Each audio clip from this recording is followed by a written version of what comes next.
Hi, darling peoples. I'm pretty sure this is recording right now. It is. Thank you. It's great to be with you again. Though it's been quiet on the digital front, it's been a little less than quiet here at the Astral Oracles, because what has been supposed to happen all along happened. And beset by a crazy party of carnies getting into ketamine psychosis, being voluntarily committed to the psych ward for observation at night, resurrecting myself there, playing a divine cosmic joke, having my parents call the police on me and calling the police on them, and somehow spending a lovely day with the police in their care and a holding cell before they let me out. So that's been some of the details of what's been happening to the miracle out of Otter. Because Julia still is a miracle, then we're here, and what we figured out is that we've actually been dying a whole lot of times in this lifetime, but for some reason we just can't die and we keep coming back. So it gets odder and odder because his mother wanted to make name him Silas after an orphan kid, so she could rub that into his life. But somehow a tiny little angel got a hold of his older siblings and told them that Mess was the name. And it's interesting. It's actually Otter and Otter, the name of the place he was born, because Americans always make a mad mess of the name Mess, and that is why they can call him the Oracle of Odin, because you'll see September 17th at 12:22 local Central European time. It's 22 past midday. We passed into what we've been calling the 5D and Ascension, and that doesn't go for me. That goes for everybody who's alive in this world system. And at the present moment, there is 44,000 of us who has undergone this transmutation. And there's been several precursors and predecessors, but this is the configuration we're living in. And that is the world system changing and the fractal changing. So I'll tell you a little about some of these revelations. But first, let me show you how things are also coming together. Because in this dark, dingy room, that had a lot of unpleasant energy when I got here. Somehow it's coming together. So the magic dehumidifier teamed up with these two glow light bulbs, and now I go around saving plants that are dying from their fate. So here's a lavender, which I brought back, or here's a mint, or here's an avocado I managed to make grow. Isn't that lovely? Like seeing things coming back to life. And you can probably get used to this because the planet is going to go a little crazy for the next 1,000 years. See, what has happened is for the past 2024 years, divine source has been infinitely compassionate with the human condition. And it's been allowing humans to treat animals as their slaves and objects for exploitation in order for humans to thrive. But the fractal just shifted, and for the next 1,012 years, the sympathy and the empathy of the divine is with the planetary mother, and it is through with feeling sympathy for the psychopathic and exploitational tendencies of humans. So there's no more death for life for death or death for death. There's only life for life, love and service, transmutation, and you becoming the center of world system yourself, or the free will to create one of these dislocated hells that the divine allows for people to create, because if they didn't, they would be exactly as the force that they installed in their creation to have something to challenge them and play around with. And that's the force of entropy, of control, and essentially of evil. And good always vanquishes because it has nowhere to go except for its creation. So for 1,012 years, we'll also be stuck inside this eternal return, and time flows a lot differently up here. So you get used to also me speaking differently, relating information differently. And that is because the configuration is different in this world era. For the next 1,012 years, you'll have the rule of saints, and notice that the last guy you had for 20,024 years, what was his name? The anointed one, Messiah, Christ Jesus, I think you call him, which you also killed, because you do that every time they send their best and finest sons. We send our best and finest sons. Somehow you decide that like their light needs to be snuffed out, and then we have to prove to you that our light is greater than your darkness, because that's how much we love you.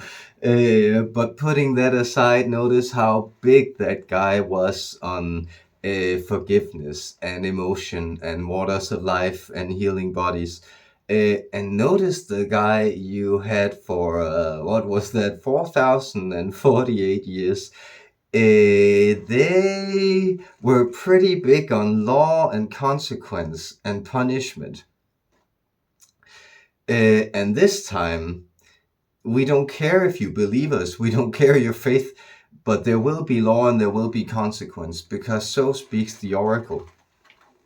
And as you saw that the energy of the previous world age was one that was heralded to you on Christmas, on the winter solstice, and heralded darkness turning to light. And as you saw, the previous one was for the miracle of Easter and Annunciation, and you find the fractals repeating. So the sacrificial lamb in Easter is repeated in the sacrificial lamb of Christ, just as the divine word incarnated is repeated in the new avatar disconfiguration. And the divine word is what has come alive, and that is the 5D, it's ether, it's living semantics, and that is creating your own reality. As we get further into this, you will be able to speak things into creation, to let reality change itself. And I don't know, I can't tell if that's 100 years from now, or we'll see, like, things are changing rapidly at the moment. But if you've been on this path at this moment, at this tipping edge, which is the 12-year correspondence to 2012, you will see things changing. But one of the consequences, and that is, notice that we're coming up on St. Michael's, and the astrological configurations have been very, very, very particular in alignment here, and some very powerful magic has been going on. That now we also herald this astrological configuration, which also brings darkness into light, because that is also a tilting point at a balance. And that is also what the planetary mother needs, because we are here to serve her, and the least among us, and the slightest little thing as if it was the greatest. That's our task, and that is our challenge. So those are some of the configurations that you'll find in this time space. And in 1,012 years, you'll get the pillar of light, and she'll be with you for 606 years. And also the tone and emotional quality of these world systems tilts. So notice that Moses and law and all that, the Aeon of the Ram, I believe it was very harsh in tone, right? And then like Jesus and the love and forgiveness and everything. So you can expect a bit more consequence for 1,012 years. But then she'll come around, and she'll be a lot about judgment, but also about love and fulfillment. But if you aren't completely aligned with the light at that point, there'll be not really any opportunity to integrate it. Well, you'll have 606 years, and then the singularity, the light point will come, and that will be the precursor to the union with the sun in the 8th dimension. and at the time cycle stop at that point. But if you're wondering who was before Moses, they call her different things. Isis, Lilith, Eva are different names, and they had her for, you can do the math, I think 8,096 years it must be. So notice now we're back like at Satal and where we usually intuitively begin our historical time cycles, and this is matching up with that cycle because that's the cycle of motherly love and creation, and she was the one to bring in architecture, writing, astronomy, agriculture, all these like sacred sciences that the divine travels in. And they killed her too, because they always do that. And that's why I also know that the patience, the loving patience of humanity, with humanity that you had with Jesus and Krishna and Buddha and the sustainer, that was the sustainer energy, just as the creator energy went before. And I think you know what comes after that, right? Because there is a rebirth in the sun and the incarnation. And that's, Balder or Christ, or take like you pick your favorite resurrection myth. I'm not partial to Dionysus or something myself, Peleus perhaps. But all these resurrection myths speak also to the resurrection of the divine one within us. But what's preceded by that is the cosmic battle of the forces. It's the champion against the world serpent. It's one-pointed consciousness against the ferocious monster of entropy and the all. And those clashes are upon us, so you can expect things to get a little dramatic. And there's a lot of information here, and it's going to take some time to unwrap it. And we'll still be speaking to aliens. There'll still be stuff coming out. I'm going to try to go talk to some planes also if I can get around to it. But all the hybrid stuff and that stuff we've been thinking about. These are alien codes embedded in the human genome, and we'll begin to understand that. But it is like it's often right there in plain sight. That is why it's the plural in the story of Genesis. It's because we were created by these beings called the Elohim, and they are something else than the one true divine. Like they are like extensions of it, but also actual beings, and who has been physical, but of course are kind of beyond that in the fact that they can build like multi-dimensional schemes for the development of conscious bodies within world systems, which we are, and we're an extension of them. But that means that this is actually a process of second puberty. So I'll be turning 39 on St. Michael's a few days from now. And so notice, like, if you follow these schedules, they are actually laid out. There are some individual genetic hormonal factors that decide when you tilt into puberty. But the human body is set for it, so it has these cycles, and it begins the first one when you're 12 and it finishes when you're 19. And then there's the same phase of let's say 157, I think, like, these first phases you have of development are repeated in your 20s. And then when you are 32, you begin the new cycle, which takes 7 years to finish and will wrap up at about 39. So that's where it mapped out, and it can take place earlier, later.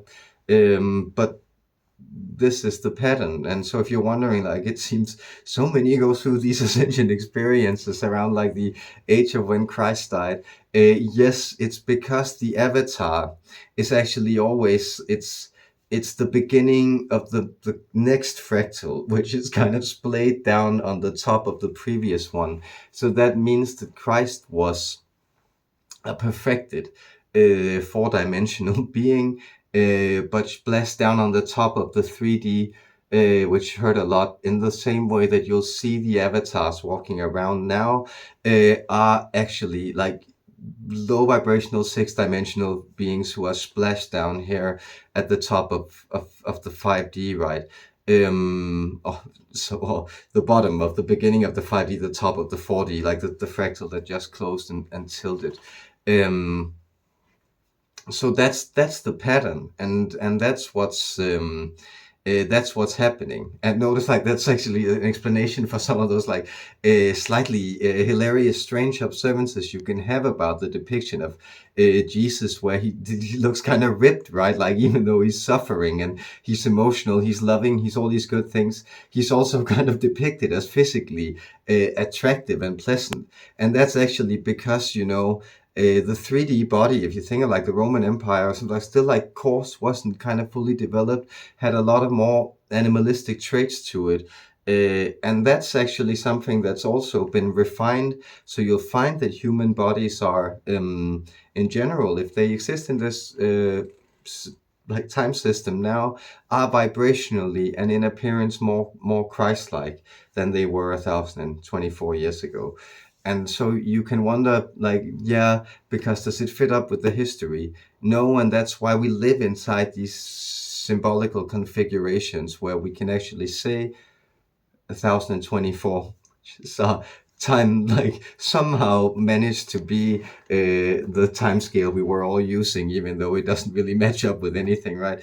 And that is why we can say also 1,012.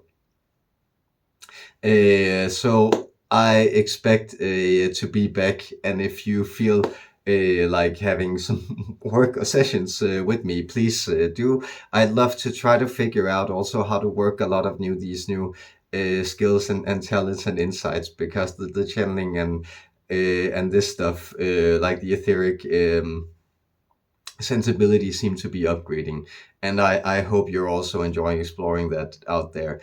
And to everyone, who's been on the journey, your wonderful comments, everything, thank you so much. Like, they do reach my heart and resonate with it, and it means more than I can express in words. And I am kind of a wordy person. I do call myself an oracle, So with that, I hope those words also made some sense to you, and I send you my love and blessings out there. Much love, guys.